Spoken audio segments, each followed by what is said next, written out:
Hey, Drew, I found a nice little life hack. Guess what it is? I wonder. I might have the same thing. You tell There you me. go. It's these neat little magic mind elixirs. It's this little all natural drink to drink in the morning, a productivity drink, I think they call it. Yeah, yeah. It's pretty cool stuff. It's got matcha in it, which Yeah. I've never been able to like afford matcha because it's a very high price hmm like green tea. That's I don't know. They pull it from the mountaintops or something, Yeah, but it's like a concentrated version of matcha, and it's like the best green tea flavor you'll ever taste. But absolutely.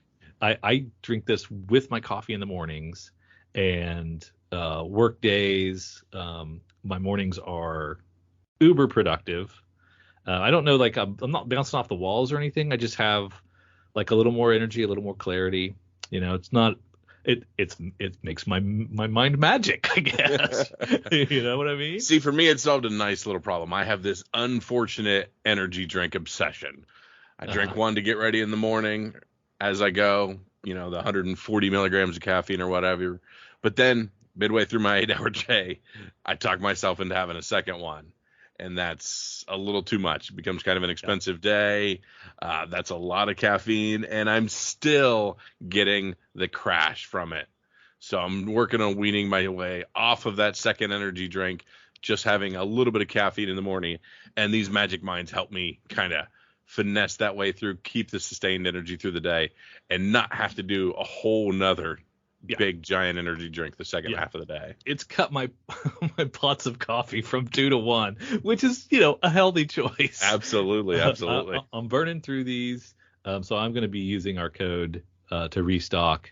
And if you go to magicmind.co/comicsfunprofit and use our code comicsfunprofit, you get 56% off the subscription for the next 10 days with this code. You can use that same code, Comics Fund Profit, to get 20% off, but you get 50% off if you do the subscription model in the next 10 days. So 56% off. They're really hooking you up. yeah, more than half. More than There you half. go. I'm no math whiz, but that's pretty good. So yeah, Absolutely. check out Magic Mind. We like it, and we think it's helping us make some healthy choices, Yeah, which is what we need to do. absolutely. Aloha! It's Jason from Hawaii.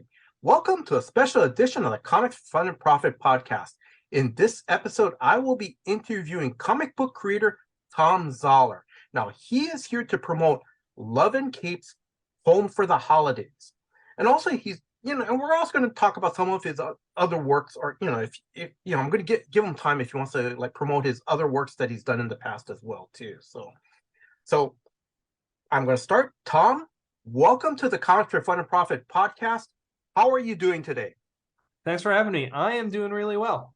Tired as always, missing coffee because I gave it up for Lent. But other than that, really good. Okay, all right.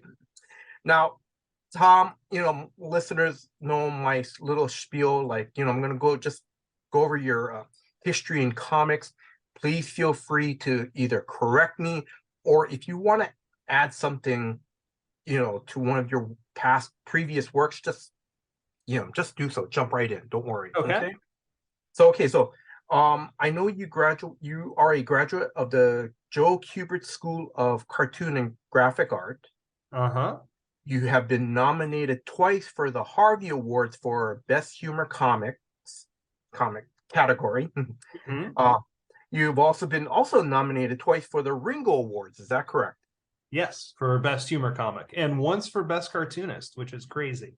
Ah, okay. No, but I'm just saying, I think that's well deserved because your art is great. It Oh, is. thank you. It has that nice okay it has that nice cartoon animation style to it. It's really Oh, nice. thank you. Yes. Yeah. Um now um now and like from this part, correct me if I'm wrong. So Love and Capes debuted in 2006, and was it through IDW? Correct me if I'm No, it was self-published at first. I did the first 13 issues as Merkel Press, which is my imprint. Mhm. Uh, the deal I kind of made with myself, because I did the first one for San Diego, and then I wanted something that I could walk away from, because I had done another series that called Raider, which was this action adventure spy book, but it was going to be my great magnum opus of like 12 graphic novels. And then I got to 3 and couldn't keep doing it. It just wasn't working. So I wanted something really small. And then when the first one went, I said, okay, well, I can do 6. And then the deal was every time I did 6, I would do another 6. Like there were seasons, and design that if I ran out of money or the sales weren't good or whatever, that I could stop at that 6th. They were all designed to be like season finales. And I knew that it would go for originally it was supposed to go for 3 arcs. It became 4. But right around issue 13, Diamond got a little difficult to deal with. So they changed the minimums that you had to hit. But at that point, I had a relationship with IDW. They were doing the trades, so they would collect up to 6 issues. And then I switched to them, and I did What to Expect, and then I did What to Expect, Ever After, and then when I came back, I did The Family Way with them. Oh, okay. And again, these are all kind of that's through the your Loving Cape series, correct? Yes. Okay, that's all Loving Capes. All right. And then correct me if I'm wrong. So through IDW, you also did Time and Vine, Long Distance. Yes. You worked on also My Little Pony with IDW for a little bit. Yes. Correct. Yeah. Okay. And then also too through Merkel Press, you did Warning Label. Yeah, Warning Label was originally a webtoon. Yes. And it was always designed to be able to repackage as a book. So in terms of my contract and stuff, at a certain point I could kickstart a hard copy version of the book, and I did that, and then I published that through my imprint. Oh, okay. And then now correct me if Loving Capes, there is 5 volumes in the series. And I think The Family Way was the last one you did through IDW, correct? Correct. And then was it 2021 that you did the Kickstarter for Loving Capes in time of COVID? Yeah, it must have been. Okay. Yeah. I'm just trying. I know. I'm doing the math in my head, because what I did when I came back to it for in the time of COVID is that I did it as a Patreon. So I would put a page up a week on Patreon and then collect it up. So I started working on that book in 2020, a few months into the pandemic. Yes. So in my head, it's a 2020 book, but I finished it up after 2020 because it came out in 2021. Oh, okay. All right. And then just recently, you also did another Kickstarter, Loving Capes Home for the Holidays. Yep. Continuing the story. All right. And then I'm going to ask, do you want to add anything, or do you want to spotlight any of your past works to our listeners? I'll add one. Yes. I do a book called Cupid's Arrows. I did that for Webtoon as well. That's published by Rocket Ship. The first volume is out now. The second one is stuck on my desk as I'm trying to get it ready to go to the printer, but that will be happening soon. Both of those are funded through Kickstarter and then published and part of Rocket Ship. Oh, okay. All right. So, all right. Thank you very much. All right. Actually, before I continue, I'm going to ask, can you just give listeners like what is the story about in that new series? Cupid's Arrows is about 2-person hitman teams of cupids that get couples together. The idea is you have to shoot both people in a relationship. So it's kind of like a Nick and Nora, the Thin Man vibe, as they go from place to place, usually over a volume. With Webtoon, it was a 28 chapter series. They'll get together 3 or 4 different couples. They kind of blend in. They set it up so that it's a real magical moment. They get the couples together. They're told what to do by the Book of Love. And then there's a big overarching plot about what's happened to Cupid and the magic going out of things. That's the long form story, but told through short adventures that they have getting couples together. Oh, okay. Yeah, thank you very much for letting our listeners know about that. Sure. But also I'm going to say it's a little bit of a perfect segue to go. Where can listeners follow you on social media? So you can find me at my name just about everywhere, which is Thom Zahler, ThomZahler. I also have a website, thomz.com, thomz.com. And that's got all my social media links on it. But Instagram, Twitter is Thom Zahler. I think it's Thom Zahler Cartooning on Facebook. But yeah, just about everywhere. That's where I am. Now, you mentioned your website. If someone who's listening to this interview, they want to pick up Cupid's Arrow or Warning, a hard copy of Warning labels, can they go to your website store to pick those up? Yes, my website is designed to facilitate people giving me money. So yes, my store is on that site. Okay. All right. Now, listeners, we're going to I just, I've heard about Tom's, series Loving Capes. I'll be honest with you, it was a little bit of a blind spot for me, and because Tom, there's just so much comics out there, so I'm I backed one of your Kickstarters, so this world is a little new to me. So I'm going to ask you, for new listeners and even new comic book readers, may I ask, can you tell us what the Loving Capes series is about? Absolutely. Love and Capes is a superhero romantic comedy. It's about a superhero who says, I love my girlfriend. I'm going to tell her that. But if I tell her that, I have to tell her everything. So is there ever a good time to tell your girlfriend you have X-ray vision? What does she want for Christmas when she knows you can crush gold into diamonds? It was very much designed to do all the in-between moments. My feeling was that if you want to read an actual, honest to God, superhero comic, DC and Marvel put out a metric ton of those a month. But a superhero book about someone in an actual relationship that's working, that's pretty rare. Yeah. So I did 4 volumes essentially through IDW eventually. And then it ends with the birth of their first child. And I always said I would come back if I had a story, but I didn't have a story. I didn't know how to come back. And then I'm friends with Greg Weisman from Young Justice and Star Wars Rebels and Spectacular Spider-Man. Yes, that's right.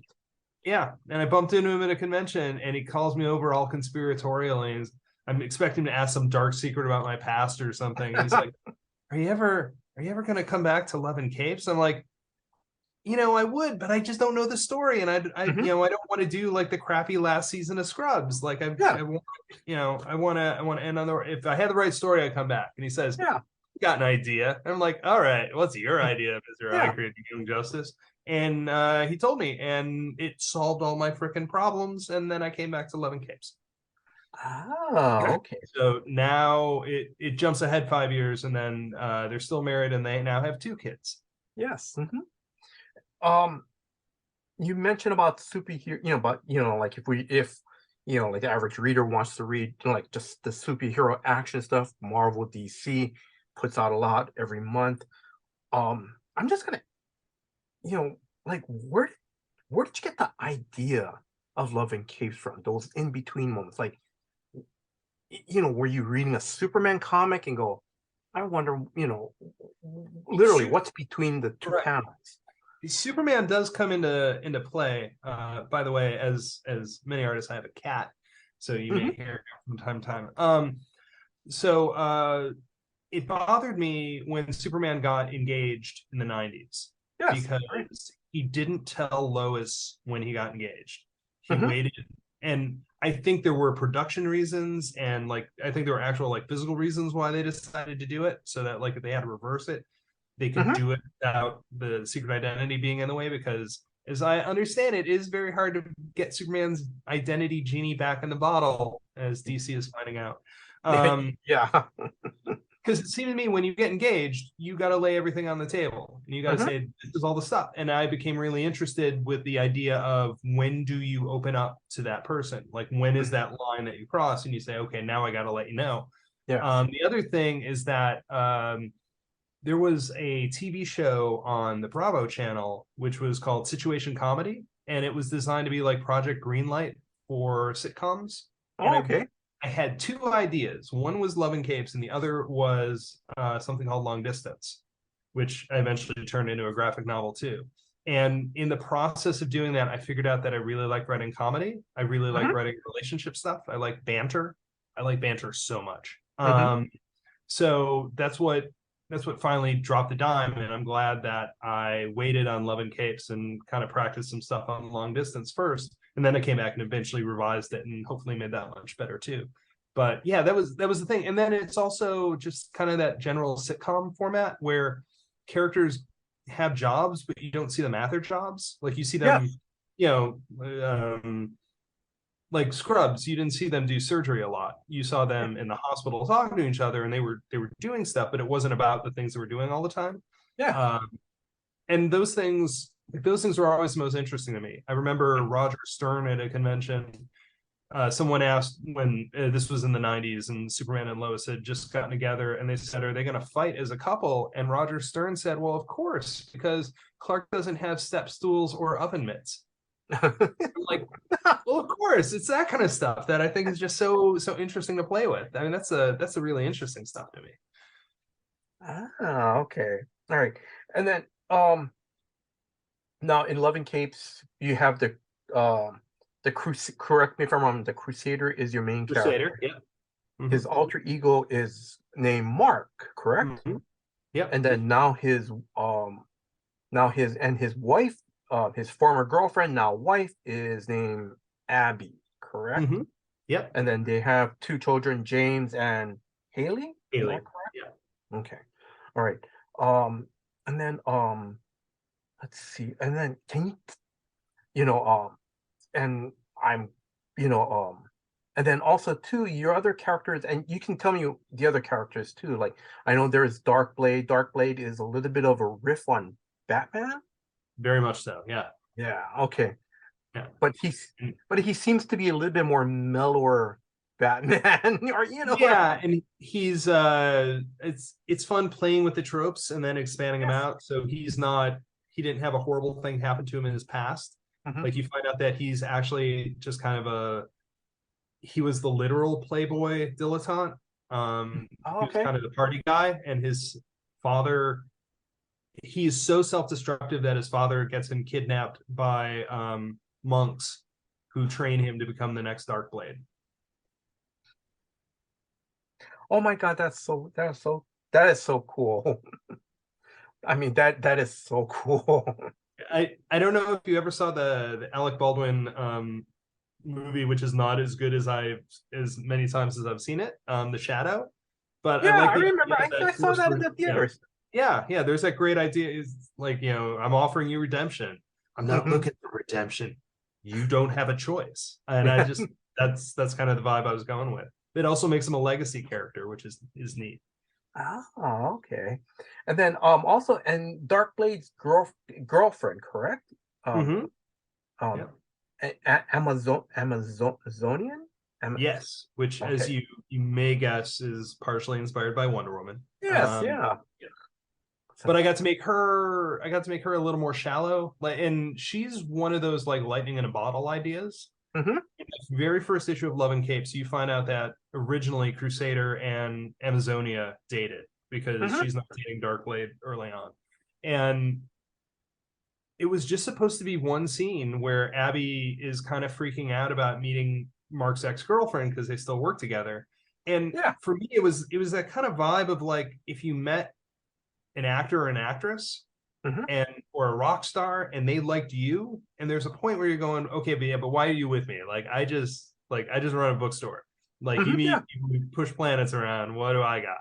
And I thought that was a great thing to play with, that kind of insecurity. And Zoe became a great foil for it, and she became one of the breakout characters because she was only supposed to be in the first issue as one joke, and I could not do that book without her anymore.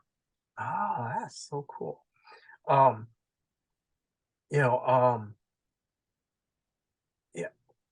Like I said,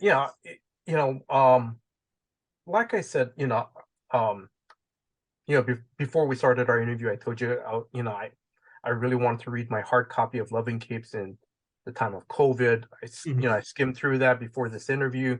I have looked on your website because I think you already had like 14 pages of Home for the Holidays on that already. And I I love it. It's great. I love this series. Thank you. Because it draws me in because it's a to me it's a nice love letter to the DC superheroes. I mean, you already can see the Crusader as Superman. You know, and that 70s satellite era is my favorite thing. That's when I started reading comics. I missed the part where the superheroes were buddies. And part of my theory is that if DC and Marvel are going to drop good ideas and just not touch them, I'll pick them up. I like the idea that Batman were friends. And, a lot of, half the scenes in Love and Capes are just Crusader and Darkblade having coffee on patrol. And it's just so much fun to do. I just like that era so much. Things were still bright and colorful and optimistic, and it wasn't too grim and gritty yet. And also with the comic, I try very much that the threats are all real. Like it's written, it's not like The Tick. It's written more like the old Adventures of Superman. Where it's kind of avuncular, and like, when the planet's in danger, the planet's actually in danger. It's just the characters have all said, well, we've done this before. This is kind of like the gig. So, yeah. But when you mention about the 70s, how you love that 70s era of the Justice League, the satellite, because it also reminds me a scene in a Superman comic book. I can't remember if it was Superman or Action Comics, and how basically Clark Kent and Bruce Wayne know each other's identity and they're friends. Because in 2 panels, I think Clark is getting out of the elevator in the lobby, and then all of a sudden goes, Bruce, what are you doing here? Oh, I have a meeting here. I'm here to see whoever, I can't remember who was running the TV studio at that time. And hey, so how, are you going to be in town long? No, I'm just here for a day. And okay, well, I'll see you next month's meeting. All right, bye. So when you mentioned that, it just I just remembered that. Yeah, absolutely. All right, now let's see. Now, before I ask you questions about Home for the Holidays, now I know this this Love and Capes book and In the Time of COVID, they both started out as Kickstarters. If you don't mind me asking, what made you go this route to use it as a Kickstarter? It was a couple things. Both of them also started off on Patreon first. Oh, okay. And some of that honestly was pandemic. So there was the pencils down order in March or April. I had been working on the 5th volume of Love and Capes, and it was a weird arrangement with IDW where I was publishing the individual issues again, and I found a place I could print on demand pretty well locally. I was doing the individual issues, selling at conventions, and then it was going to be traded up into the family way. And then suddenly I wasn't doing conventions, and I wasn't able to sell them there. And I felt really weird about selling them online because comic shops weren't getting product. So at one point, I was one of the few publishers getting books out to comic shops because I could get them out. And as conventions continued to be fallow and work was really weird, that's what had me launch the Patreon. And I said, well, I'm going to do Love and Capes in the Time of COVID.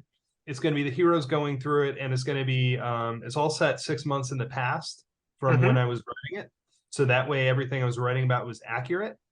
Because every guess I made was wrong. So I was just there was a Aaron Sorkin show called The Newsroom that kind of did that, it was about a newsroom, obviously, and it was set in the past so that all the stuff the characters were reacting to, you already knew what was going to happen.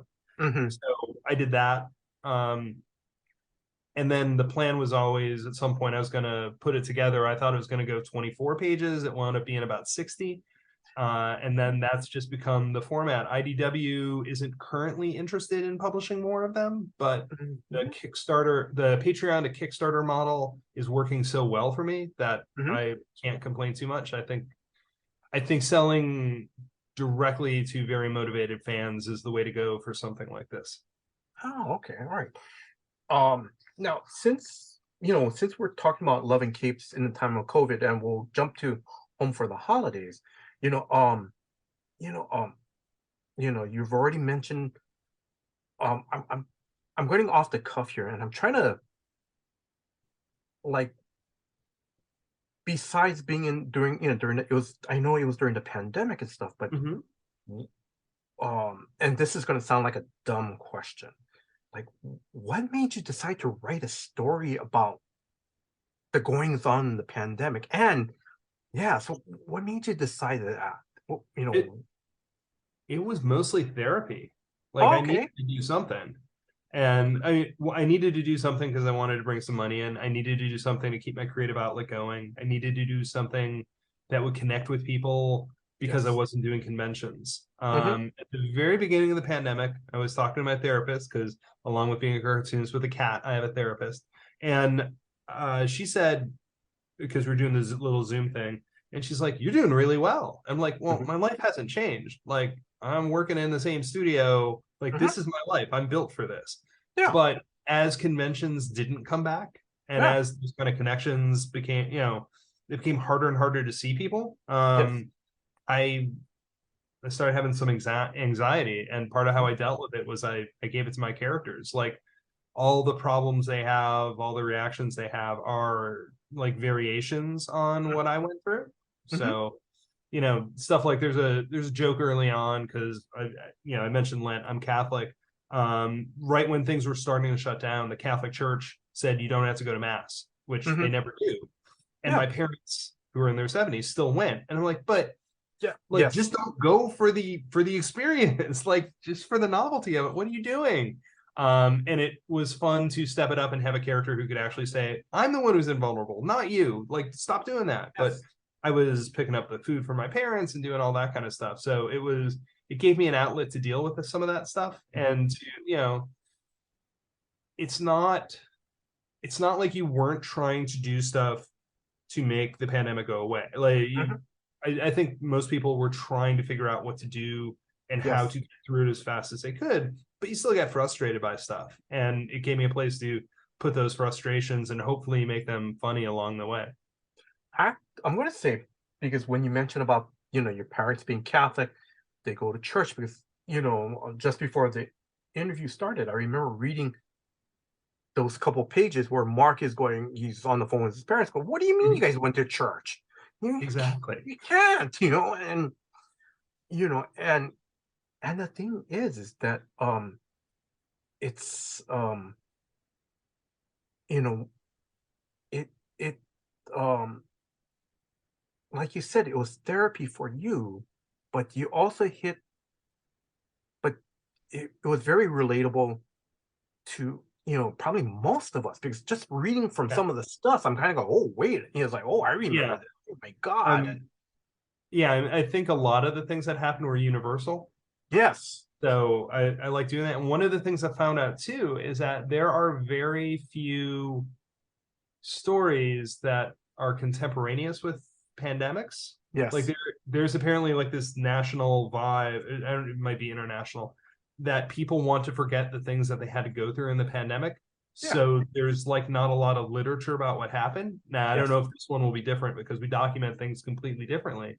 But like earlier pandemics, it's almost like this dead zone of people talking about it because they don't want to go through it.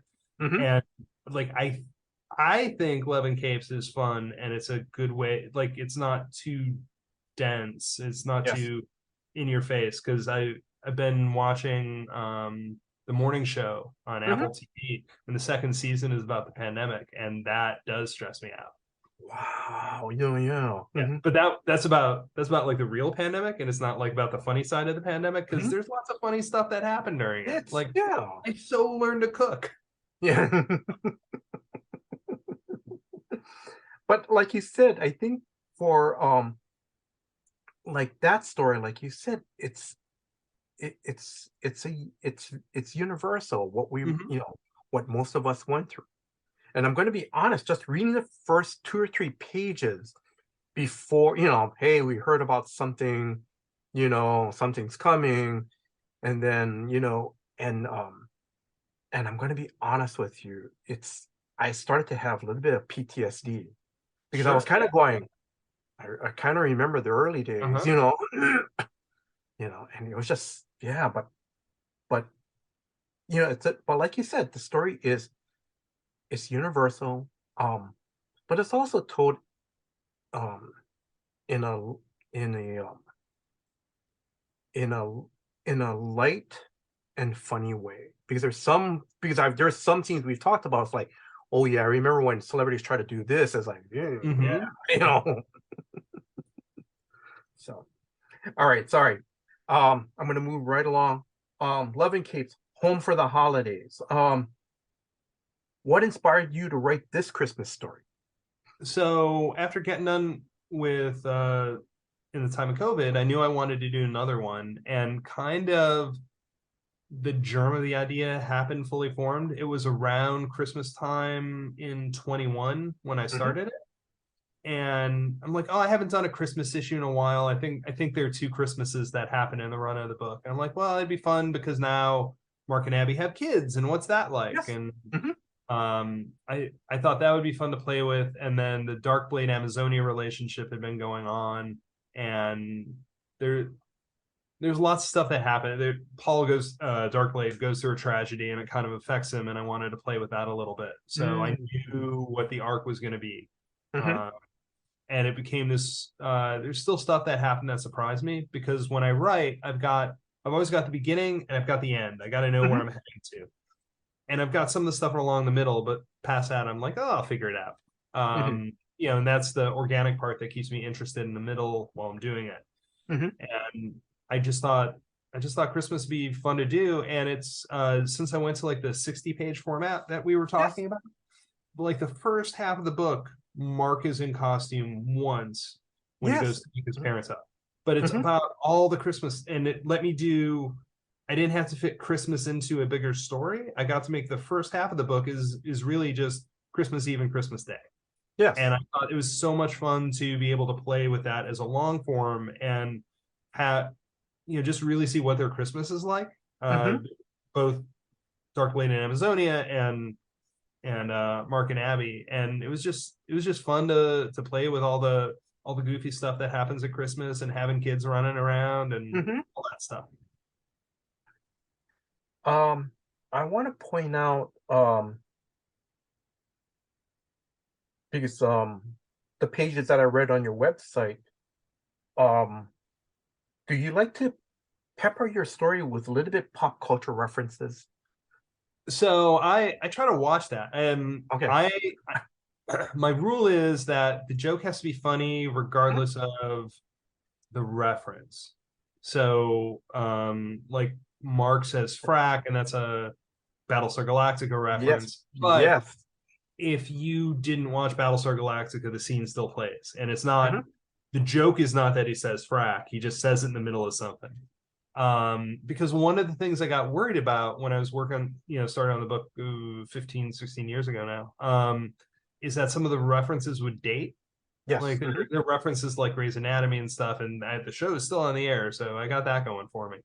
But and the book moves in time, so I don't Hmm. think there's anything wrong with referencing stuff specifically, but I just wanted stuff that would hold up. Like I Yes. don't know if you've read any old Doonesbury stuff, or even some Bloom County, but they'll Hmm. make references, and like if you didn't live through them, Yeah. it's a little harder to figure out what's going on. Hmm. Like they're Warner Brothers cartoons. There's one that's got this whole. There's a Bugs Bunny cartoon that does this whole Humphrey Bogart brother, can you spare a dime thing? And I love the cartoon as a kid. Yes. I do not understand that reference because I've Yeah. never seen the movie, because I was 30 years, Hmm. later come along to it. So I don't want that to happen if I can help it. Hmm. So I like throwing in geeky references. I like throwing in pop culture references, but I also try to make them unimportant to the plot. Yeah. Yeah. Because I love it when you made a reference to when Mark says something. I think I forget if it was or James goes, "Oh, I want to watch a Christmas." Oh no, Mark says, "Okay, hey James, I'm going to tell you a bedtime story. Why don't you go upstairs and stuff like that?" And I think Mark makes a reference like, and then one day when you're a little bit older, we're going to see that John McClane movie. That's a real Christmas movie. Yeah. It's because Mark and Abby live in an apartment, and James is worried that he won't be able to come down. Santa won't be able to come down the chimney, and Mark says, "Well, Santa can get through all sorts of small spaces, along with another Christmas hero you're going to learn about soon, John McClane." Yes, because Die Hard is a timeless Christmas classic and will never go out of style. Yes. No, and that's true. And the other thing too, that it's always going to be debated because if I remember correctly, I think 20 years ago people were debating. It's like, is it a Christmas movie? No, it's not a Christmas movie. Yes, it is. No, it's not. And I think 2 years ago it was again. It was I want to say it was one of those well-known newspapers. I can't remember, but they brought up that argument again. Is Die Hard a Christmas movie or not? So it's still in our culture. So but like I said, I thought that was great. I really it was really great. And like you said, it's it was subtly put in there. It was nice. All right.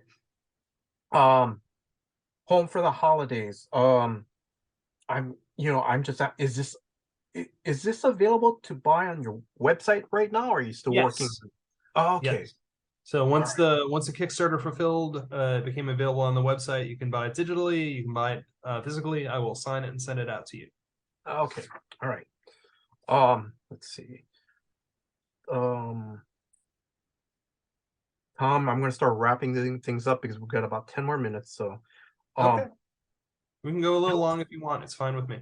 Oh, okay. Oh, okay. All right. Actually, because I may talk to you a little bit more about your other things, because I saw some of your sketches on your website, which is great. Okay. Yeah. So, okay. Let's see. Will we see more of the Crusader, Abby, and the rest of the gang? Yes. Okay. In fact, Home for the Holidays ends more open-ended than any story I've done, and I don't know what happens with any of them. It ends with, it actually has that Shakespearean 3 happy ending thing, which is the first time I've really pulled that off.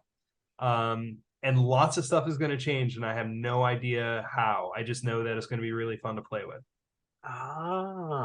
So, but I'm taking a little break from working on Love and Capes just because I don't want to burn out. And I don't want to get that. I had this pet theory about Star Trek, the 90s version, where the same writers kept writing it. Yeah. And they kept writing new shows. So, yes. Aside from Deep Space Nine, which became super awesome. Yes. Next Gen and the first couple seasons of Deep Space and Voyager and Enterprise all feel like the same show. Like the cadence is the same, like they're breathing the same air too much.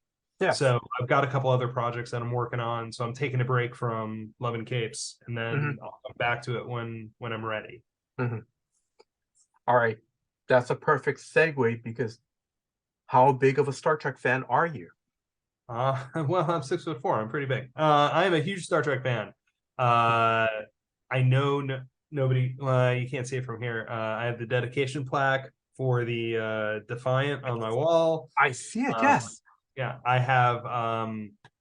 When I have one of those little, because I don't want to trigger it for anyone who has one. I have one of those, little ladies in a box that you talk to and controls things in your house. Yeah. So when I wake up in the morning, I come in and I say warp speed, and it says Captain on the bridge, and it reads me my schedule. For my 30th birthday, my friends took me to see Star Trek 2. They had a private showing for me at a theater. It was, I am deep into Star Trek. Yes.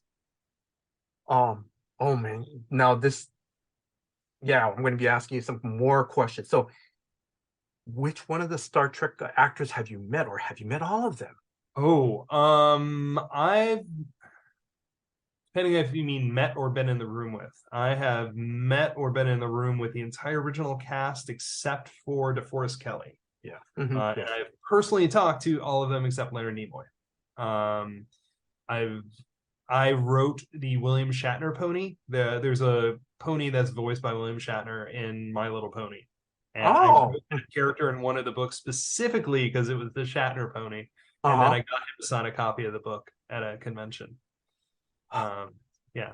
I believe that I've met the entire cast of Next Gen. I think I have not met the entire cast of Deep Space Nine. They don't do as many conventions. I got to meet Avery Brooks though. That was awesome.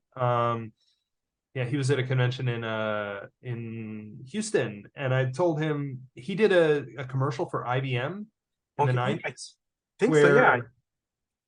He's like yelling at the screen, and he's like, "I was promised flying cars. Where are my flying cars?" And my buddy and I still quote that thing. I would love to meet Colm Meaney. Yes. Yeah, Chief O'Brien. Yeah. I've met Kate Mulgrew. She is a delight. I wish they let that charming personality come through a little more on Voyager. Yes. I've met Scott Bakula. He asked a girl out for me once. I got him to sign a postcard to somebody I was trying to date saying, "Sue, you should really go out with this Tom guy, Scott Bakula." He vetted me. He's like, I don't really know you. I don't know if you should. And it didn't work, but it's a great story. So let's see, just is one. So I have actually written 2 stories for the Star Trek comics. I wrote a short story in Star Trek Waypoint, and I wrote the Picard comic that came with the DVD set or Blu-ray set that they put out.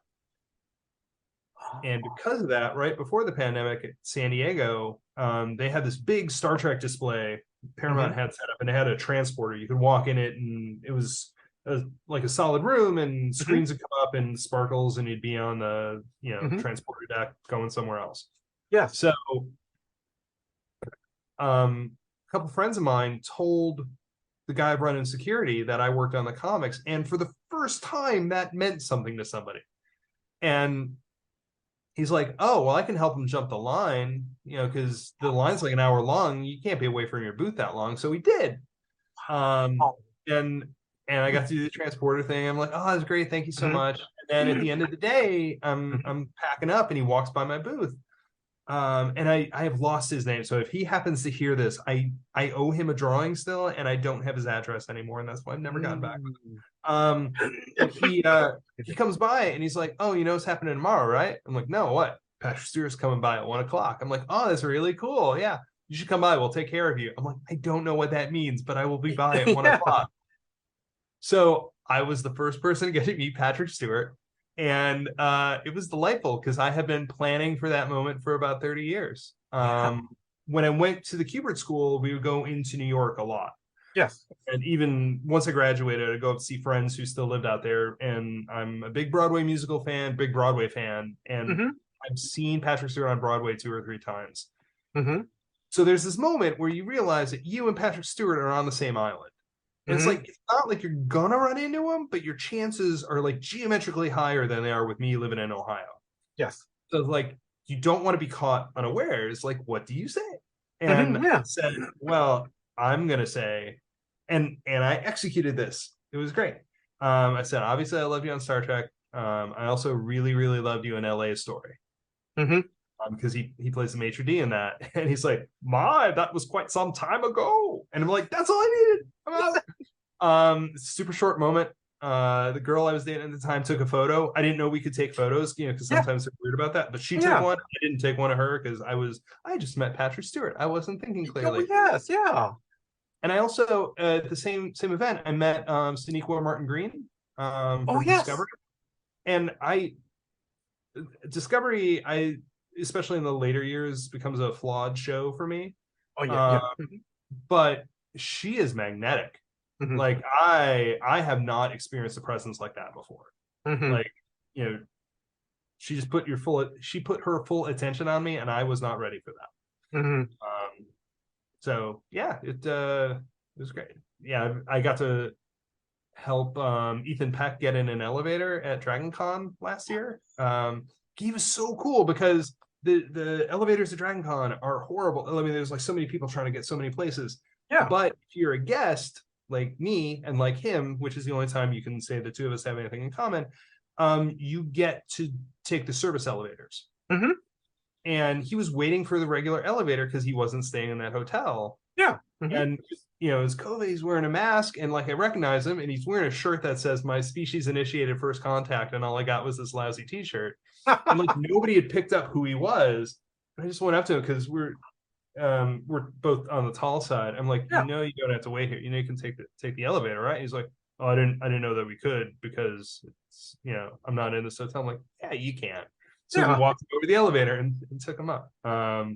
So yeah. Holy cow! Because you have met all the captains of Star Trek. I mean, I have met.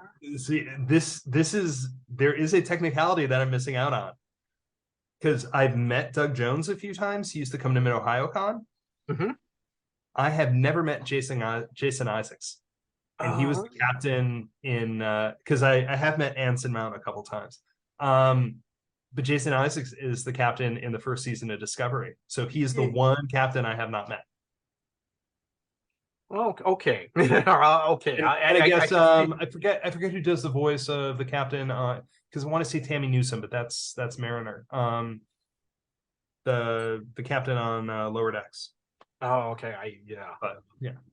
But yes, I have to meet Jason Isaacs because he's the only captain I haven't met. Holy cow! I think I'm more amazed that you met Avery Brooks because I know Patrick Stewart used to do the conventions when he was a lot younger, and I understand that. I know Kate Mulgrew does it, every so often. I know Scott Bakula. I think he kind of sort of doesn't do too much, but he does make appearances. Yeah, he's also. I mean, I don't know. We don't talk anymore. He didn't follow. But he was also working a lot more. Like he was doing the NCIS show for a while. Yes. So it makes sense to me that you do conventions when you don't have a normal day job. Yeah. Avery Brooks, I've only seen at one convention. It was this Houston show, and I just went up and said hello. Renee Auberjonois was there. I didn't get it. I saw him. I didn't get a chance to talk to him, but it would have been while he was doing Boston Legal, I think. Oh yeah. I actually saw him on a play on Broadway. So yeah. Holy cow. That's so awesome. That is. And I also have to say too, for you to get a picture with Patrick Stewart is amazing. Yeah, it's crazy. All right. Because on your website, I also saw that you did some art for Star Wars. I did. Sorry. Oh, sorry. I just have to turn off my red alert there. Sorry about that. All right. So, how big of a fan? How big of a Star Wars fan are you? I'm not as big of a Star Wars fan. I enjoy it. I have strong opinions about it.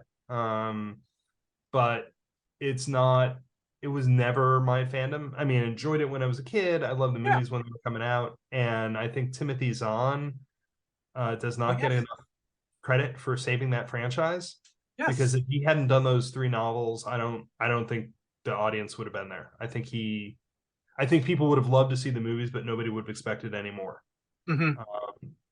But for me, and so I'm not saying this to be mean about Star Wars, because Star Wars is a great and storied franchise, and it is certainly enjoyable most of the time. Yeah. But Star Wars is about how you feel. It's about you and your friends and that kind of loyalty and the adventure. Yeah. Star Trek is always, it's that, but it's also about something.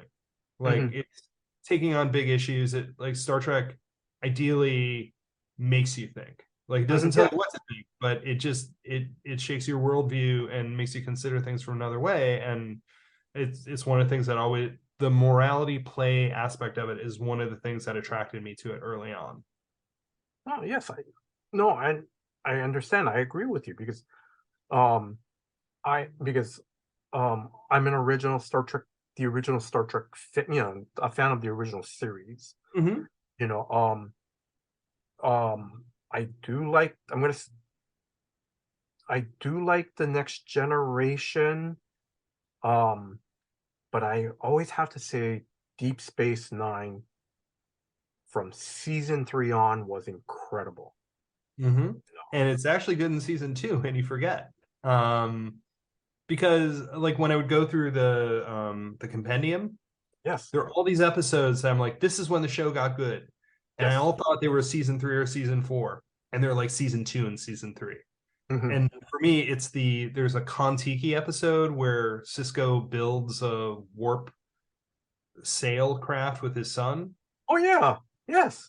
That's the one where they figured out. That's the one where they say we can't do next gen stories on the show. We have to do different types of stories. And for me, there's O'Brien and Bashir get drunk in one of the most delightful scenes in the show. Mm-hmm. And that's when it really took off. Yes. But they're all kind of a time. Like, you can't compare the classic series with anything else because storytelling has changed so much in the 20 years in between. Yes. Next Gen had to be something close to the original Star Trek so that it could start. Deep Space Nine, people stopped paying attention to it, and then that's when it got great. Yes. Voyager, I thought, was a great concept that wasn't executed as well as I would have liked. Mm-hmm. Yes. Like if I ran the show, the first thing I'd say is figure out what duct tape looks like in the 24th century, because we're going to start seeing a lot of it. Mm-hmm. And Enterprise, I think they didn't want to write a prequel. Like, I think they thought it was a good idea, but then they got really upset that they had to pay attention to continuity. Mm-hmm. Yeah. And the new shows, I mean, again, it's a little bit different storytelling. They can do more with the effects. They can do, they're getting to do 10 episode seasons instead of 20. Mm-hmm. Discovery was a rocky start. The middle was good, and then I've kind of punched out on it. But Discovery has a reveal in the first season, and until you know what that reveal is, you think they're making choices, or you think they're making tonal choices that aren't right. Mm-hmm. I remember watching Arrow in the first season. Oh, okay, yeah. And he's very much saying, I'm talking about this so I don't spoil too much about Star Trek. Arrow is older. He's going through with his book and telling people they failed the city and giving them a chance to change their ways. Mm-hmm. But he's killing every minimum wage security guard on his way to get to that guy. Mm-hmm. And like, that doesn't seem right. Like, Green Arrow's killing a lot of people for Green Arrow for me. Mm-hmm. And at the end of the first season, there's a whole thing where he realizes he can't do that anymore. Like, he doesn't want to kill. He doesn't want to be that guy. So the problem I had with the show, the body count, actually became a plot point. And I thought that happened with Discovery. Lower Decks has been surprisingly fun. Picard, the first season is clunky, but its heart's in the right place. Yes. The second season made me dumber as I watched it. But the third season so far has been really good. Yes. And I think Strange New Worlds is the Star Trekiest Star Trek that ever Star Trekked. Oh yes, I agree with you. I agree with you because, and I have always, if I'm going to say this, if listeners, if you love Star Trek Discovery, that's good. I'm glad. For me as an original Star Trek fan, it was like, oh, but I'm not gonna. But if someone says, "Hey, I love it," I'm not gonna, cut them down for it. It's just because this is their Star Trek. This is their Star Trek. Picard first season, I agree with you. The heart was in the right place. I wanted to see where Picard was after the years, and then season 2 is kind of going, yeah. Especially with the thing that kind of got me was like you said, it's Star Trek is about morality plays. That's when their strengths come out. And I still remember that one scene where you see 7 and 9 and Raffi, they're on some building in LA, and they go, look, they're destroying their atmosphere. Look at all these forest fires. And that's it. So, well, what are you going to do about it? And that was it. It was nothing left. And I think that's where Star Trek gets really good, because the more science fiction you make the concept, the more you can talk about the issue that you want to. Yes. So when you're watching the forest fires, you can go, oh, it's an environmental thing. Yeah, we should do better. But because it's so real, you can also go, oh, maybe they should clean out some of the underbrush, because they're not really doing that. Like if they did that, that would help a lot. And like the more close it is to what we're doing now, the more you get too many details in your head and you can't see the forest for the tree, or you can't see the forest for the trees. Where when you make it a space problem, for lack of a better term, you can cut out the stuff that you want, keep in the stuff that or cut out the stuff you don't, keep the stuff you want, and then talk about the issue that you want to. And I think that causes you to think in different ways. Like there's a Star Trek classic episode about the Vietnam War where people are going into disintegration chambers, about how war is a private little war because they're fighting. Taste of Armageddon. That's right. You're right. I'm sorry. Yes. And it's this great commentary on how fighting a war overseas that's not affecting the home front is making it very clinical. And you could not, if you made that about the Vietnam War, people would say, yeah, but we have to be in Vietnam for whatever reasons. Yeah. Regardless of like how you feel about it, they would have different reactions to that one Gene Coon story about how war had become too sanitized. Yes. I just love that episode. I love that concept. And you can do that when you science fictionize the concept and make it less, less real. Less current. Yeah. It was because I remember, I think like because I know what you mean. Because back then Roddenberry wanted his stories, he wanted to talk about what was going on in the 60s, but he couldn't just come out and say it, or they couldn't come out and write it exactly. So they had to, cover it up. Well, no, that sounded wrong, but but they to dress it up. But going back to Picard season 3, I agree. This is, so far, I'm loving what I've seen so far. It's great. It is. So it feels more like what I was hoping for. Yes.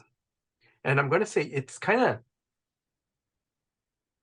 after I saw Star Trek Nemesis, I kept going, they got to do one more movie, because it was, I mean, Nemesis had its problems, but it also had, there are some good things in there, but I was kind of going, this isn't the wrap up I was expecting, like with Star Trek 6. Yeah, well, and Star Trek 6 was making up for Star Trek 5. Oh yeah, oh god, yes. All right. I'm sorry, Tom. Let me start wrapping things up. Okay. Because I don't want to keep you too long. Favorite convention moment? Either as a fan or a creator, or even both. Oh, well, so I work on the My Little Pony books. I tell the story a lot, but it's still awesome. I was at a convention in Calgary, and I had this like 15-year-old kid come up to me and start talking to me about My Little Pony, and it was starting to go on a little too long. Like, that happens. I'm a Star Trek fan. I'm used to socially awkward people who like something too much. Yeah. But it was just starting to really grate, and like, I can take a lot of punishment. I'm Catholic, but I was getting ready to do the whole, hey, thanks for coming. Show. But I didn't. I powered through it, and I probably talked to him for like 15, 20 minutes. It seemed like forever. And the kid leaves. And then I noticed that this woman had been watching me talk to him, and it was his mother, and his mother comes up. And she says, I want you to know my son's autistic, and he doesn't speak. But I just watched him talk to you for 20 minutes. And I'm so glad I get to be part of that. Like My Little Pony, there's these theories that I've heard that the characters are so basically drawn that autistic people have a much easier time relating to the ponies because they're simple faces to react to. Yeah. And that's why there's such a big autistic component to it. So that that I get to give that moment to the mother, that I got to give that moment to him, like that's just phenomenal. I had something else like that, and I like it. It keeps you in check. It keeps your ego in check. Lord knows I have a Shatnerian size one half the time, but it keeps you grounded for what you're doing. That you can make those kind of connections. I had some woman come up to me at New York Comic Con, because Warning Label is about a girl who's cursed by her ex-boyfriend. That every guy who asks her out gets the warning label of what they need to watch out for. And in the story, she becomes a better person. And this woman came up to me at New York and said, your story made me a better person. And she's like crying about it. And it was just phenomenal. Like, that's why I'm not doing this to change lives, but the fact that I can write something that touches someone that way and they get something out of that, it is just a joy and a blessing to be able to do that. Wow. Yeah. And I met Patrick Stewart once. Yeah. No, but thank you. Those are heavy stories. I couldn't end on those. No. But I mean, but I'm gonna say thank you for sharing those moments. Those are. Oh yeah. You know. Before I start wrapping things up, I want to ask you, what is your cat's name? Oh, the cat you're probably seeing is Mal.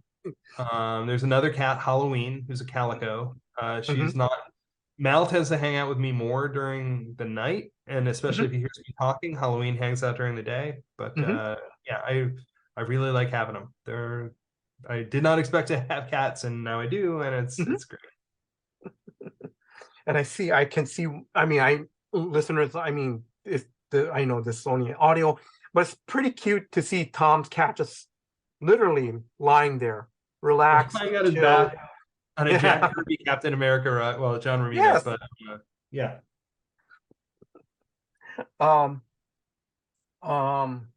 Because we're probably gonna post. I'm gonna let you know, Tom. We're probably gonna do a wide release of this episode, probably sometime in early April.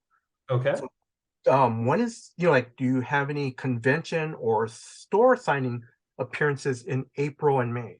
I have so many conventions. In April, I will be doing BabsCon, the My Little Pony convention in San Francisco. I'll be at Muncie Comic Con in Muncie, Indiana, at Christy Blanch's show, and and then I will be in Houston for Free Comic Book Day at Bedrock City Comics. Wow. I keep trying to travel less, and I keep traveling more. Excuse me. Off the cuff question, because I remember listening to one of your past interviews. Because wasn't there a time you were trying to do either a comic book signing in each state? That was my goal for Free Comic Book. So when Free Comic Book Day came about, I stayed away because I figured I like comics. You don't have to convince me. Like you can let the muggles in here. Like I don't need to be in their way.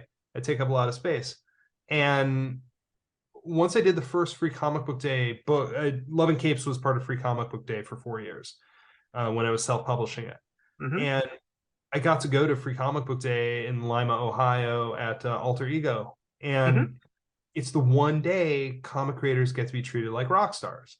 Yes. But on top of that, you didn't have to have a book out, which is what I didn't realize. Like the fact that you were a cartoonist, you were kind of in demand. And I wound up doing one in Houston the next year and then one in Delaware. And I thought, hey, I should do Free Comic Book Day in every state. Yes. That has been blown. Well, I mean, I could, but I'm going to have to be about 110 by the time it's done. Because I've done Texas 3 times, Delaware 2, I've done Baltimore twice. And then the pandemic took a couple of years off for Free Comic Book Day too. I've done a couple in Ohio, but I like bouncing around. It's a great opportunity to travel. Okay. Now, because it kind of leads me into my next question. Have you and your family been to Hawaii? Yes. My aunts, I have 3 well, I had two aunts now. When I was 14, they were all single, and they decided to take my cousin and I to Hawaii.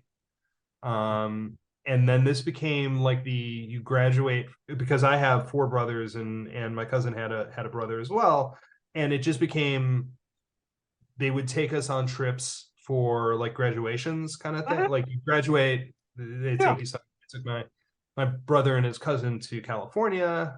Went down to Disney more than a few times. Originally, we were supposed to go to Paris my trip, but that was 80s and like high hijacking time, so they decided to go. So I went to Hawaii, and it was my first big trip. It was my first trip without my parents, and it really like locked into me a love of travel, because they like just last year I got to go to PonyCon Holland in Holland, the country, not Holland, the Michigan. And I got to go to London and Paris and Bruges and Amsterdam, and I've been to Ireland once, but up until then I'd not really been to Europe. And I loved it so much. But when I told them I was going, they're like, "Oh, you have to see this," because they've been to Bruges and Amsterdam and just their love of travel rubbed off on me. So I haven't been since I was 14. I want to go back. I keep trying to get a comic shop to bring me out, because it's a lot easier when the tickets are paid for. But I would love to come back sometime. That'd be nice. That would be nice. Yeah, we got to see Honolulu. We were in Oahu, Hawaii, Molokai, and Maui. Oh, okay. And it's also why I can actually pronounce words like Haleakala. Yes. Let's see. Any closing words to our listeners? Oh, just if you have read my stuff, thank you for helping me have this life, because it's awesome and I love it. If you haven't, give it a try. I think they're really good. They're fun. They'll make you feel good. I can't say they'll make you a better person, but I can try. All right, Thom, mahalo. Thank you for your time. Thank you for giving me the opportunity to interview. Thank you for letting me go over, basically geek out about Star Trek. Sorry, I didn't mean to take up your time on that, but thank you. It's fine. The cats watch Star Trek with me, but they don't have anywhere near the insightful commentary. Yeah. Or we think that they don't, right? One night you're gonna like, what is that weird light outside? What is this craft thing looking? And then all of a sudden your cats come running out, and all of a sudden you start hearing, "Yes, we watched this show,"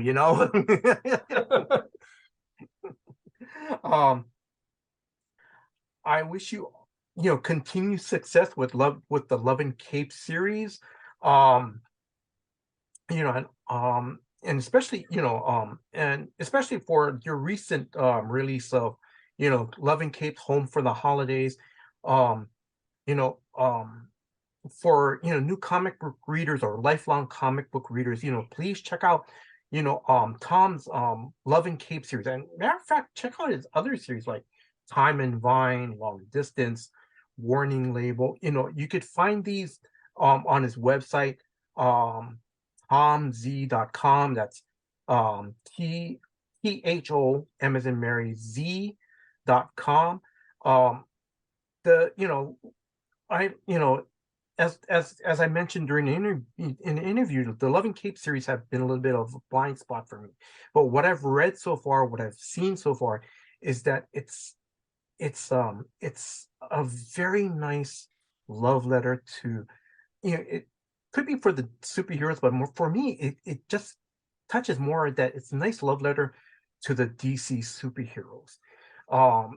It's just very nice. It's also too, what I love about the story too is it's it's very well done. It's and it's the dialogue and even the scenarios are relatable. They are. I want to thank Drew, the host of Comics for Fun and Profit, for putting this episode together. Drew, thank you very much for all your hard work behind the scenes. And if you are a new listener, please check out new episodes of Comics for Fun and Profit that comes out every Saturday. And I want to thank you, the listener. Thank you very much for your time. Thank you for listening to this episode. Until next time, guys. Aloha. Aloha. Check out beacons.ai/comicsfunprofit for all the C4FAP links you could ever need, all in one place. You can provide feedback, listen, support, share, enjoy these. We have our Patreon there. You can buy us a beer or a coffee. You can check out our Instagrams, our Twitters, our Facebooks. Check out our YouTube page. You can email us. You can listen to our podcasts on Patreon, if you're a subscriber, on Apple Podcasts, Spotify, on Podbean. We have Google Podcasts on there. We have an Amazon wish list. You want to buy Kyle and I something? Fine. You can do that here. We appreciate it. We have Kyle's RPG podcast listed on there, so you can check out his Dork Day Afternoon offerings. We have Cowabunga links, so you can check out the Cowabunga Deep Discount FOC and pre-order list. Get on that. That's RLCS, so you can check that out as well. And we want to just give you opportunities to say hi, to check out what we're doing, support us if you would like, or just listen. Check out beacons.ai/comicsfunprofit for all the C4FAP links you could ever need. Thanks.